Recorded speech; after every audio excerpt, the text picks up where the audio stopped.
Konnichiwa minasan, welcome back to another video. ഞാൻ നിങ്ങളുടെ സ്വന്തം എക്സ്ട്രാ കോമിക്. സോ നമ്മളിന്ന് എക്സ്പ്ലെയിൻ ചെയ്യാൻ പോകുന്നത് സോളോ ലെവലിംഗിന്റെ സീസൺ 3 എപ്പിസോഡ് 6 ആണ്.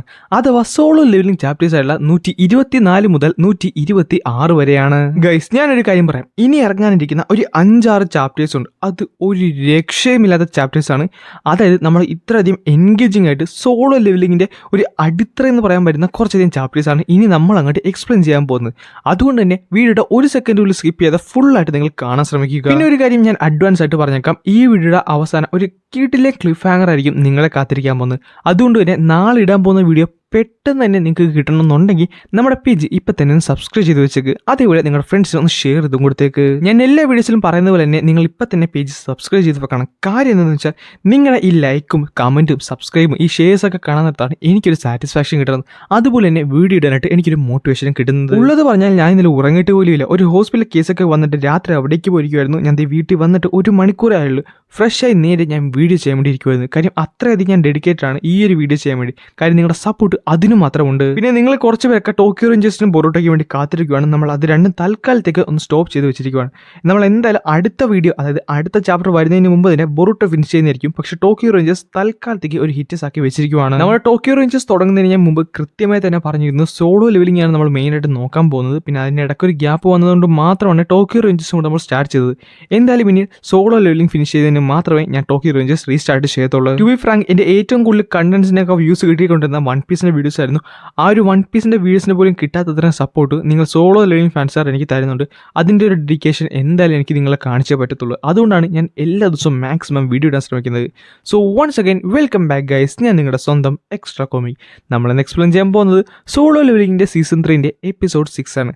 അഥവാ ചാപ്റ്റേഴ്സ് അല്ല 124 മുതൽ 126 വരെയാണ്. നീ എന്തുവാണ് ഈ പറയുന്നത്? $10 മില്യൺ ഒരു ദിവസം ഞാൻ നിനക്ക് തരാനോ? അത് തന്നെ, ചുരുക്കം പറഞ്ഞാൽ ഒരു വർഷത്തേക്ക് 3.6 ബില്യൺ USD.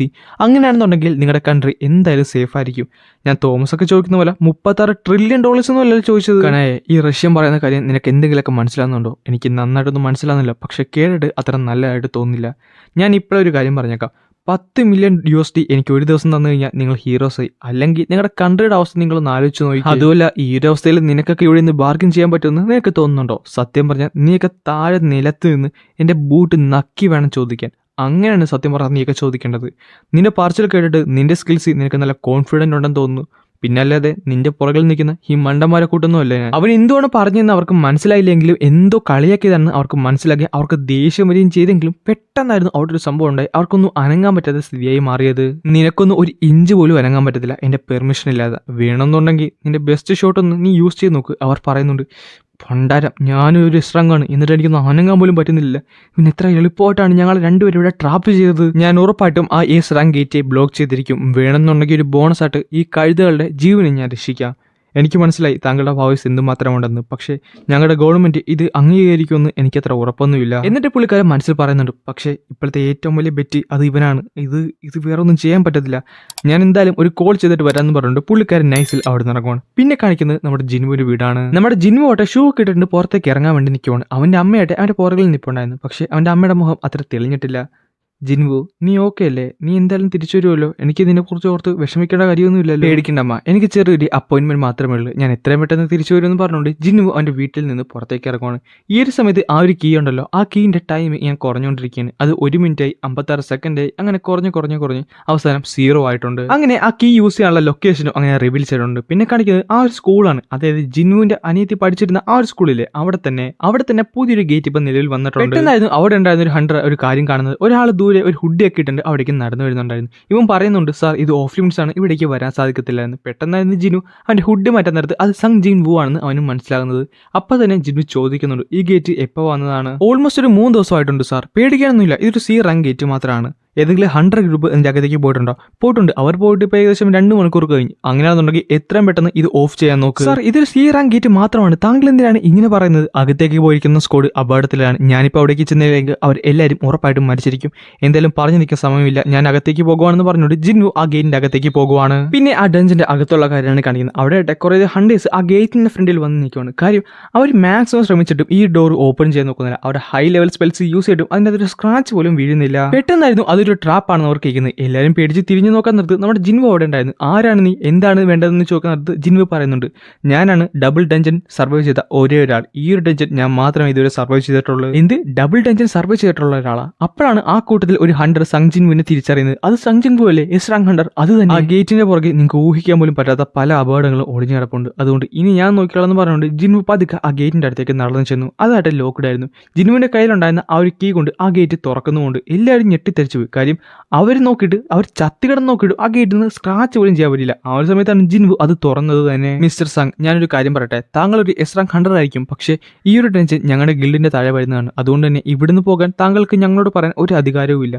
അത് ശരിയാണ്, ഞാനൊരു എസ്രാങ് ഹണ്ടർ എന്ന് പറഞ്ഞുകൊണ്ട് എനിക്ക് ഇവന്മാരെ ബോസ് ചെയ്യാൻ സാധിക്കത്തില്ലല്ലോ. അപ്പം ജിൻവു പറയുന്നുണ്ട്, എനിക്ക് കുഴപ്പമൊന്നുമില്ല, ആർക്ക് വേണമെങ്കിലും ഇതിൻ്റെ അകത്തേക്ക് കയറി പോകാം, എനിക്കൊരു വിഷയവും ഇല്ല. അങ്ങനെയാണെന്നുണ്ടെങ്കിൽ ഞാൻ പോകാമെന്ന് പറഞ്ഞുകൊണ്ട് ആ ഒരു ഹണ്ടർ നേരെ അകത്തേക്ക് നടക്കുന്നുണ്ട്. അകത്തേക്ക് കയറിയപ്പോൾ തന്നെ അവിടെ പെട്ടെന്ന് ഒരു നോട്ടിഫിക്കേഷൻ വന്നു. അതായത് കീ ഇല്ലാത്ത ഒരാൾ അകത്തേക്ക് കയറിയെന്നുകൊണ്ട് പെട്ടെന്നായിരുന്നു അവിടെ ഉണ്ടായിരുന്ന സ്റ്റാച്ചു ആ ഒരു ഹണ്ടറിനെ അറ്റാക്ക് ചെയ്യാൻ വേണ്ടി പോകുന്നത്. പക്ഷെ കറക്റ്റ് സമയത്ത് ജിൻവു അവനെ വലിച്ച് നേരെ പുറകിലേക്ക് ഇടുന്നുണ്ട്. അവന്മാരെല്ലാവരും പിടിച്ചുപോയി. കാര്യം അത്രയും വലിയൊരു മോൺസ്റ്ററാണ് അവിടേക്ക് ഇപ്പോൾ ഒരു അറ്റാക്ക് ചെയ്തത്. പേടിക്കാനൊന്നുമില്ല, ഇതുപോലത്തെ ഒരു കുറേ എണ്ണം അതിൻ്റെ അകത്തുണ്ടെന്ന് മാത്രമേ ഉള്ളൂ. ആർക്കെങ്കിലും കയറണമെന്നുണ്ടെങ്കിൽ ഇനിയും കയറാൻ കേട്ടോ. അതുകൊണ്ട് ഞാൻ ഒരു കാര്യം പറയുവാണ്, ഇതൊരു ഡബിൾ ഡഞ്ചനാണ്. അതുകൊണ്ട് എത്രയും പെട്ടെന്ന് ഹണ്ടർ അസോസിയേഷനിൽ കോൺടാക്ട് ചെയ്യാൻ നോക്ക്. എന്നിട്ട് അവരോട് പറയണം ഒരു ഡബിൾ ഡഞ്ചൻ അപ്പിയർ ആയിട്ടുണ്ട് എന്ന്. നമ്മുടെ ജിൻവു അകത്തേക്ക് നടക്കുവാണ്. പുള്ളിക്കാരൻ്റെ കയ്യിൽ കീ ഉള്ളത് കൊണ്ട് തന്നെ ആരും അവനെ അറ്റാക്കും ചെയ്തില്ല. പെട്ടെന്ന് തന്നെ ആ ഗേറ്റ് അടയുന്നുണ്ട്. ജിൻവു ആട്ടെ പതുക്കെ നടക്കുന്നുണ്ട്. ഈ ഒരു സമയത്ത് അവിടെ ലൈറ്റൊക്കെ വന്ന് ഫുള്ള് തെളിയുകയും ചെയ്യും. ഫസ്റ്റ് ചാപ്റ്ററിൽ ഉണ്ടായിരുന്ന എല്ലാ സ്റ്റോൺസും അവിടെ ഉണ്ടായിരുന്നു. ആ മാലാഗഡ് സ്റ്റോൺസും എല്ലാവരും തന്നെ. പിന്നെ ആ ഒരു ബോസ് ആയിട്ടുള്ള വലിയ കസേരയിലിരുന്ന ആ ഒരു മോൺസ്റ്ററില്ലേ, അതും അവിടെ ഉണ്ടായിരുന്നു. അങ്ങനെ എല്ലാം തുടങ്ങിയ സ്ഥലത്തേക്ക് ഞാൻ ഒന്നുകൂടെ വന്നിട്ടുണ്ട്. പക്ഷേ ഇവിടെ ചെറിയൊരു വ്യത്യാസമുണ്ട്. അന്നുണ്ടായിരുന്ന ഞാനല്ല ഇപ്പം ഇവിടെ ഉള്ളത്. അതുമല്ല എനിക്ക് മനസ്സിലാകുന്നുണ്ട്, ഇവിടെ ഇരിക്കുന്ന ഓരോ സ്റ്റാച്യൂസും ബീസ്റ്റും അല്ല, നോൺ ലിവിങ് ബീങ്സും അല്ല, അവരെല്ലാവരും പപ്പറ്റ്സും മാത്രമാണ്. ഈ റൂമിൽ ആകെപ്പാട് മാനയുള്ളതും അത് നിന്റെ കൂടെയാണ്. നീയല്ലേ അവരെല്ലാവരെയും കൺട്രോൾ ചെയ്യണത്. ആ സ്റ്റാച്ചു ആയിട്ട് അനങ്ങത്തില്ല.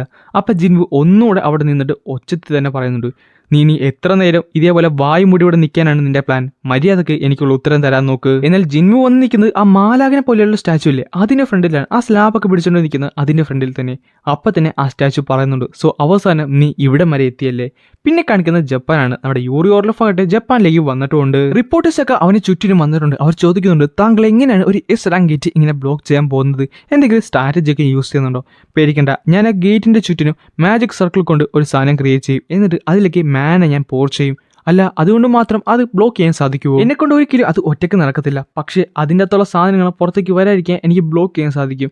ഞാൻ എൻ്റെ ആ ഒരു സർക്കിൾ ക്രിയേറ്റ് ചെയ്തതിന് ശേഷം ചുറ്റിനുള്ള മാന അത് തന്നെ വലിച്ചെടുത്തോളൂ. അങ്ങനെ പതുക്കെ പതുക്കെ അത് ഭയങ്കര കട്ടിയുള്ള ഒരു പദാർത്ഥമായിട്ട് മാറി അകത്തുള്ള ഒന്നിനെയും പുറത്തേക്ക് വിടാതിരിക്കാൻ പറ്റും. അങ്ങനെയായിരിക്കും ഞാൻ നിങ്ങളെയൊക്കെ ജീവൻ രക്ഷിക്കാൻ പോകണമെന്ന് നമ്മുടെ യൂറി ഓർലോഫ് പറയുന്നുണ്ട്. ഇതെല്ലാം ലൈവായിട്ട് നമ്മുടെ ചെയർമാൻ TV-യിൽ ഇരുന്ന് കാണുന്നുണ്ടായിരുന്നു. പുള്ളിക്കാരൻ പറയുന്നുണ്ട്, എനിക്ക് അത്ര കുറപ്പില്ല യൂറി ഓർലോഫിന് ഇത് ചെയ്യാൻ സാധിക്കുമെന്ന്. പക്ഷേ എനിക്കൊരു കാര്യം ഉറപ്പാണ്, ഇത് ബ്ലോക്ക് ചെയ്യാൻ പറ്റിയില്ലെങ്കിൽ എന്ത് സംഭവിക്കുമെന്ന് എനിക്ക് നന്നായിട്ട് തന്നെ ഉറപ്പാണ്. പുള്ളി ഇപ്പോൾ സിയോളിലുള്ള ഒരു ഗേറ്റ് റീഡ് ചെയ്തുകൊണ്ടിരിക്കുകയാണ്. അത് മാത്രമല്ല അർജുൻ ഗിൽഡ് ഇത്രയും ലിസ്റ്റ് നമുക്ക് തന്നിട്ടുണ്ട്. ഇത്രയും ലിസ്റ്റിന്റെ പെർമിഷൻ അവർക്ക് കൊടുക്കണമെന്നാണ് അവർ പറഞ്ഞത്. പെട്ടെന്ന് നമ്മുടെ ഭൂവിന് ഒരു കോൾ വരുന്നുണ്ട്. പുള്ളിക്കാരൻ അത് എടുക്കാൻ വേണ്ടി പുറത്തേക്ക് പോയിട്ട് സംസാരിക്കുന്നുണ്ട്. എടാ നിനക്ക് മറ്റേ ഇത് ഓർമ്മയുണ്ടോ? അത് കഴിഞ്ഞ അവിടെ ആ ഓട്സ് അറ്റാക്ക് ചെയ്ത ആർട്സ് സ്കൂൾ എന്ത് പറ്റി? അവിടെ വേറെ എന്തെങ്കിലും ഇൻസിഡന്റ് നടന്നോ? ഇല്ല, അവിടെ പുതിയൊരു ഗേറ്റ് വന്നു. ആ ഗേറ്റിന്റെ അകത്തേക്ക് നമ്മുടെ സങ് ജിൻവു കയറിയിട്ടുണ്ട്. അത് മാത്രമല്ല അതൊരു ഡബിൾ ഡഞ്ചൻ എന്നാണ് ഇപ്പോൾ പറയുന്നത്. എന്നിട്ട് ആ സ്റ്റാച്ചുവിനാണ് കാണിക്കുന്നത്. പുള്ളിക്കാരൻ പതുക്കെ അനങ്ങി പുള്ളിക്കാരൻ്റെ ചിറകുകളൊക്കെ നിവർത്തിയിട്ട് നേരെ ഇങ്ങനെ നിൽക്കുവാണ്. എന്നിട്ട് ആ കയ്യിലുണ്ടായിരുന്ന സ്ലാബ് പൊട്ടിച്ചു കളഞ്ഞിട്ട് പറയുന്നുണ്ട്, അവസാനം നീ ഇവിടെ വരെ വന്നല്ലേ? നമ്മുടെ ജിൻവു ആലോചിക്കുന്നുണ്ട്, ഈ സ്ലാബ് പൊട്ടിച്ചു കളഞ്ഞുകൊണ്ട് വേറെ പ്രശ്നമൊന്നുമില്ലേ? നീ പേടിക്കണ്ട, അതിന് അർത്ഥം ഉണ്ടായിരുന്നു. പക്ഷെ ഇപ്പോൾ അതിന് അർത്ഥമൊന്നുമില്ല. സോ നീയാണല്ലേ എന്നെ ഇവിടേക്ക് വിളിച്ചത്? എന്തിനാണ് നീ ഇവിടേക്ക് വിളിച്ചത്? അതാണ് എൻ്റെ ചോദ്യം. അതെ, ഞാൻ തന്നെയാണ് ഇവിടേക്ക് വിളിച്ചത് നിന്നെ. നീ ഒരു മാജിക്കൽ ബീസ്റ്റ് ആണോ? നീ ചോദിച്ച ചോദ്യം ചെറുതായിട്ടൊന്ന് തെറ്റി. ഞാൻ ആരാണെന്ന് ചോദിക്കുന്നതിന് മുമ്പ് നീ ആരാണെന്ന് അറിയുന്നതല്ലേ അതിൻ്റെ ഒരു ശരി. സോ നിന്റെ അവസാനത്തെ ടെസ്റ്റ് തുടങ്ങിയാലോ എന്ന് പറയാൻ നേരത്തെ തന്നെ അവിടെ ഉണ്ടായിരുന്ന ബാക്കിയുള്ള സ്റ്റാച്യൂസ് ഒക്കെ അനങ്ങാൻ തുടങ്ങും. ഈ ടെസ്റ്റിന്റെ അവസാനം നിനക്ക് 2 കാലം നേരെ നിൽക്കാൻ പറ്റുമെന്നുണ്ടെങ്കിൽ ഞാൻ നിന്നോട് എല്ലാം തന്നെ പറയുന്നതായിരിക്കും. അതായിരിക്കും നിന്റെ റിവാർഡ്. ഈ ഒരു സമയത്ത് എല്ലാ സ്റ്റാച്യൂസും അവിടുന്ന് എഴുന്നേറ്റിട്ടുണ്ട്. പെട്ടെന്ന് നമ്മുടെ ജിൻവു പുള്ളിക്കന്നെ ഷാഡോ ആർമീനെ സമൺ ചെയ്യാൻ നോക്കുന്നുണ്ടെങ്കിലും ആ ഒരു സ്റ്റാച്ചു പുള്ളിക്കന്നെ കഴിഞ്ഞിടക്കും. അത് കഴിയാൻ നേരത്തെ തന്നെ അതെല്ലാം ക്യാൻസൽ ടൈപ്പും. എന്നിട്ട് പറയുന്നുണ്ട്, അത് ചീറ്റിംഗ് അല്ലേ, നീയല്ലേ ഈ ടെസ്റ്റിൽ പങ്കെടുക്കേണ്ടത്. ജിൻവുവിന് പുള്ളിക്കന്റെ ഷാഡോസിനെ കമാൻഡ് ചെയ്യാൻ പറ്റത്തില്ല. പുള്ളിക്കന്നെ ജോബ് സ്പെസിഫൈഡ് ആയിട്ടുള്ള എല്ലാം തന്നെ ലോക്കായി. അത് മാത്രമല്ല പുള്ളിക്കന്നെ ഷോപ്പിൽ നിന്ന് ഈ പോർഷൻസ്, അതായത് ഹീലിംഗ് പോർഷൻസ് യൂസ് ചെയ്യാൻ പറ്റത്തില്ല. ഈ സ്റ്റാറ്റസ് റിക്കവറി ആയുള്ള റിവാർഡ്സിലെ അത് യൂസ് ചെയ്യാൻ പറ്റത്തില്ല. അങ്ങനെ ഒന്നും തന്നെ യൂസ് ചെയ്യാൻ പറ്റത്തില്ല. അത് എല്ലാം ലോക്കായി മാറി. ജിൻവോ സത്യം പറഞ്ഞാൽ ഞെട്ടിത്തെറിച്ച് നിൽക്കുവാണ്. എൻ്റെ കയ്യിലുണ്ടായിരുന്ന എല്ലാ കാർഡ്സും ഇത്ര യൂസ്ലെസ് ആയിട്ട് മാറുമെന്ന് ഞാൻ ഒരിക്കലും വിചാരിച്ചതല്ല. പെട്ടെന്ന് ആ ഒരു സ്റ്റാച്ചു ഇവനെ അറ്റാക്ക് ചെയ്യാൻ വേണ്ടി പോകുന്നത് പറയുന്നുണ്ട്. എനിക്ക് എൻ്റെ ഇൻവെന്ററി യൂസ് ചെയ്യാമല്ലോ, അങ്ങനെയാണെന്നുണ്ടെങ്കിൽ എൻ്റെ പ്യൂർ സ്ട്രെങ്ത് കൊണ്ട് ഞാൻ ഇവന്മാരെ എല്ലാവരും കൊല്ലാൻ പോകുവാണ്. ജിൻവോനെ അറ്റാക്ക് ചെയ്യാൻ വന്ന ആ ഒരു സ്റ്റാച്ചു പുള്ളിക്കാരനെ സോഡോട്ടായിരുന്നു വന്നത്. ജിൻവോയുടെ ആ സോഡ് കൈകൊണ്ട് പിടിച്ച് പൊട്ടിച്ചിട്ട് തിരിച്ച് ആ ഒരു സ്റ്റാച്ചുവിൻ്റെ മുഖത്തേക്ക് എറിയുന്നുണ്ട്. അവനായിട്ട് അതെടുത്ത് മാറ്റാൻ നോക്കുന്നുണ്ടെങ്കിൽ ജിനു പെട്ടെന്ന് തന്നെ അവിടേക്ക് വന്ന് അവൻ്റെ തലയിലേക്ക് അത് ചവിട്ടി ഇറക്കും. ആ സമയത്ത് മറ്റൊരു സ്റ്റാച്ചു ഇവനെ അറ്റാക്ക് ചെയ്യാൻ വേണ്ടി വരുന്നുണ്ടെങ്കിലും പുള്ളിക്കാരൻ്റെ ഡാഗർ യൂസ് ചെയ്ത് അവൻ്റെ സ്റ്റോൺ തന്നെ മുറിച്ച് കളഞ്ഞിട്ട് നേരെ അവൻ്റെ തലയിലേക്ക് വന്നിരുന്ന് അവനെ അറ്റാക്ക് ചെയ്ത് ആ ഒരു സ്റ്റാച്ചുവിനെ കൊന്നുകളയും. ജിനുവിൻ്റെ ഓരോ അറ്റാക്സും അവിടെ ഉണ്ടായിരുന്ന ഓരോ മോൺസ്റ്റേഴ്സിനെ ഡിഫീറ്റ് ചെയ്യുന്നുണ്ട്. അപ്പോൾ ജിനു മനസ്സിൽ പറയുന്നുണ്ട്, ഇതിനു വേണ്ടിയാണ് ഞാൻ സത്യം പറഞ്ഞാൽ കാത്തിരുന്നത്, അല്ല ഇതിനു വേണ്ടിയാണ് ഞാൻ സത്യം പറഞ്ഞാൽ ജീവിച്ചിരുന്നത്. സത്യം പറഞ്ഞാൽ നിന്റെ ഹ്യൂമൻ ബോഡി കൊണ്ട് നീ അച്ചീവ് ചെയ്തിട്ടുള്ള ഈ ഒരു ഗ്രോത്ത് അത് ഇംപ്രസീവാണ്. ഞാൻ ശരിക്കും ഇംപ്രസീവ് ആയിട്ടുണ്ട്. അപ്പം ജിൻവു ഈ ഒരു ഫൈറ്റിൻ്റെ ഇടയ്ക്ക് തന്നെ പറയുന്നുണ്ട്, ഇവന്മാരെല്ലാവരും നല്ല സ്ട്രോങ്ങറാണ്, പക്ഷേ ഇതെന്നെ കൊണ്ട് സാധിക്കും, എനിക്ക് ഇവന്മാരെ എല്ലാവരും കാണാൻ സാധിക്കുന്നുണ്ട്, ഇതെന്നെ കൊണ്ട് സാധിക്കും, നല്ല അടിപൊളിയായിട്ടുണ്ട്. പക്ഷേ ഇങ്ങനെ പോയാൽ ഈ ഒരു ടെസ്റ്റ് നേരത്തെ തീരത്തില്ലേ? അതുകൊണ്ട് അടുത്ത സെക്കൻഡിൽ തന്നെ ജിനു ആ ഒരു കാര്യം ശ്രദ്ധിക്കും. അതായത് അവിടെ ഇരുന്ന ആ കസേരയിലിരുന്ന ആ ഒരു വലിയ സ്റ്റാച്ചു ഇല്ലേ, അത് പതുക്കെ എഴുന്നേക്കും. ആ സ്റ്റാച്ചു ആട്ടെ അവരെ നോക്കി ചിരിക്കുന്നുണ്ട്. അപ്പം തന്നെ അവിടെ ഉണ്ടായിരുന്ന ആ ഒരു ഏഞ്ചൽ ബോഡി ചെയ്യുന്ന സ്റ്റാച്ചു ഇല്ലേ, അവൻ പറയുന്നുണ്ട്, അവസാനം ദൈവത്തിനെ വർഷിപ്പ് ചെയ്യാൻ സമയമായി. പിന്നെ കാണിക്കുന്നത് നമ്മുടെ ചെയർമാൻ്റെ ഓഫീസാണ്. അവിടെ ഒരുത്തൻ കുറച്ച് ഡോക്യുമെന്റ്സ് നീട്ടി വെച്ചിട്ട് പറയുന്നുണ്ട്, ഇത് ഞങ്ങളുടെ കീഴിലുള്ള ജെജു വിസലിൻ്റെ എല്ലാ എസൻ സ്റ്റോണിൻ്റെയും കോൺട്രാക്റ്റാണ്, ഇത് ഞങ്ങൾ നിങ്ങൾക്ക് തരാൻ തയ്യാറാണ്. പക്ഷേ എന്തിനാണ് ഇതൊക്കെ ഞങ്ങൾക്ക് തരുന്നത്? ഞങ്ങൾക്ക് ഒരു ഡിമാൻഡ് മാത്രമേ ഉള്ളൂ, സങ് ജിൻവുവിനെ ഒന്ന് കാണാമോ? അങ്ങനെയാണെന്നുണ്ടെങ്കിൽ നിങ്ങൾ എന്നോട് ക്ഷമിക്കുക, സങ് ജിൻവുവിന് ഇപ്പോൾ എന്തായാലും ഹണ്ടർ അസോസിയേഷൻ ആയിട്ട് വലിയ ബന്ധമൊന്നുമില്ല. അപ്പോൾ തന്നെ പുള്ളി പറയുന്നുണ്ട്, അതൊക്കെ എനിക്കറിയാം, പക്ഷേ ജിൻവുമായിട്ട് കാണുന്നുണ്ടെങ്കിൽ അത് നിങ്ങൾ കൂടാതെ ഞങ്ങൾക്ക് ചെയ്യാൻ സാധിക്കത്തില്ലല്ലോ, അതിനുവേണ്ടിയാണ് ഞങ്ങൾ ഇവിടേക്ക് വന്നത്. ജിൻവുവിനെ ഒന്ന് കാണാൻ വേണ്ടി ഇവന്മാർ ഇത്രയും വില കൊടുക്കാൻ തയ്യാറാണ്. അപ്പോൾ തന്നെ നമ്മുടെ ചെയർമാൻ ജാപ്പനീസിലാണ് പിന്നെ സംസാരിക്കുന്നത്. എന്തായാലും എനിക്ക് ഇൻട്രപ്ഷൻസ് ഒന്നും ഇല്ലാതെ നിന്നോടൊന്ന് സംസാരിക്കണമെന്നുണ്ട്. താങ്കൾക്ക് ജാപ്പനീസ് അറിയാവോ?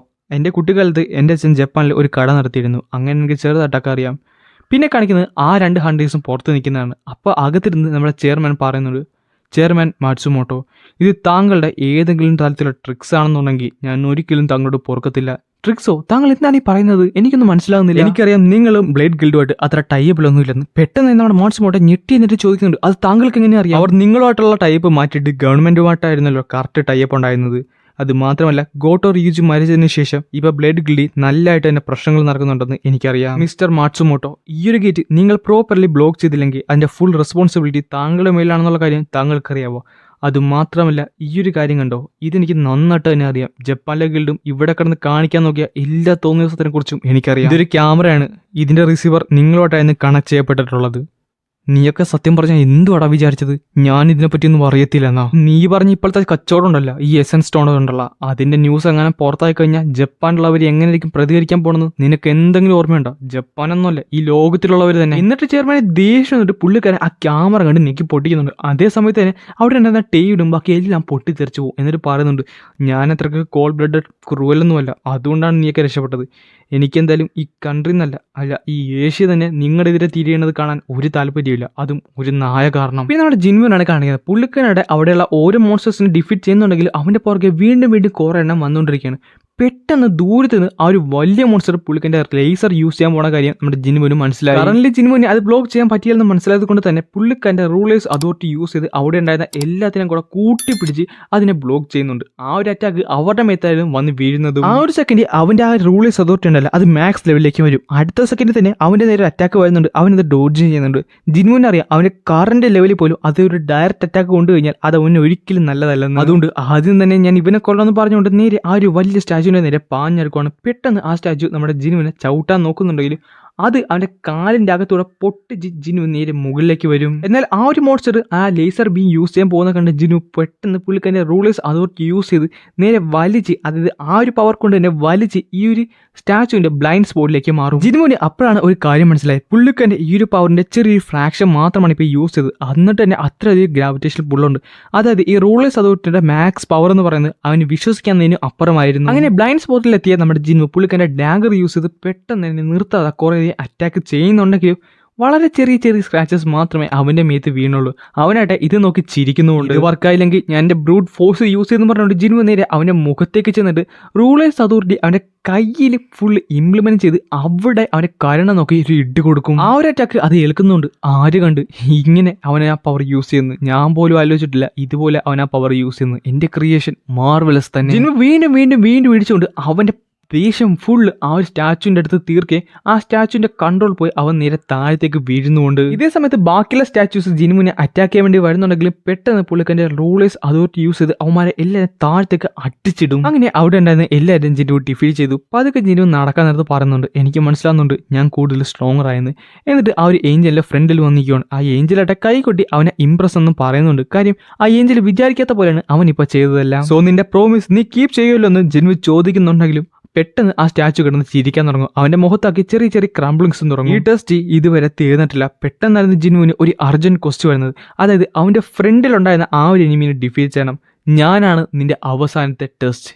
ഞാനാണ് നിന്റെ അവസാനത്തെ എനിമി. 10 മിനിറ്റ് ഉണ്ട് ജിൻവുവിന് ഇവനെ കൊല്ലാനായിട്ട്. അല്ലെങ്കിൽ ജിൻവു ഉറപ്പായിട്ടും മരിക്കും. ജിൻവു ചോദിക്കുന്നുണ്ട് സത്യം പറ നീ ആരാണ്? ഈ ഒരു കാര്യത്തിൽ അവൻ ചെറുതായിട്ട് ഒരു ഉത്തരം കൊടുക്കുകയും ചെയ്യും. അവൻ ചിരിച്ചുകൊണ്ട് അവൻ്റെ മുഖം പകുതി പൊട്ടി മറ്റൊരു ഫേസിലേക്ക് മാറുന്നുണ്ട്. നിനക്ക് ഞാൻ ആരാണെന്ന് അറിയണമല്ലേ? ഞാനാണ് ആർക്കിടെക്ട്. നീ യൂസ് ചെയ്യുന്ന സിസ്റ്റം ഞാനാണ് ക്രിയേറ്റ് ചെയ്തത്. എന്താ സാറ്റിസ്ഫൈഡ് ആയോ എൻ്റെ ഉത്തരം കൊണ്ട്? അങ്ങനെ അത് റിവീൽ ചെയ്തുകൊണ്ടാണ് ഈ ഒരു പർട്ടിക്കുലർ ചാപ്റ്റർ ഇവിടെ അവസാനിക്കുന്നത്. നാളെ തന്നെ അടുത്ത ചാപ്റ്റേഴ്സ് വരുന്നുണ്ട്. അത് മിസ്സാക്കാതിരിക്കാൻ വേണ്ടി നമ്മുടെ പേജ് ഇപ്പം തന്നെ സബ്സ്ക്രൈബ് ചെയ്ത് വെച്ചേക്ക്.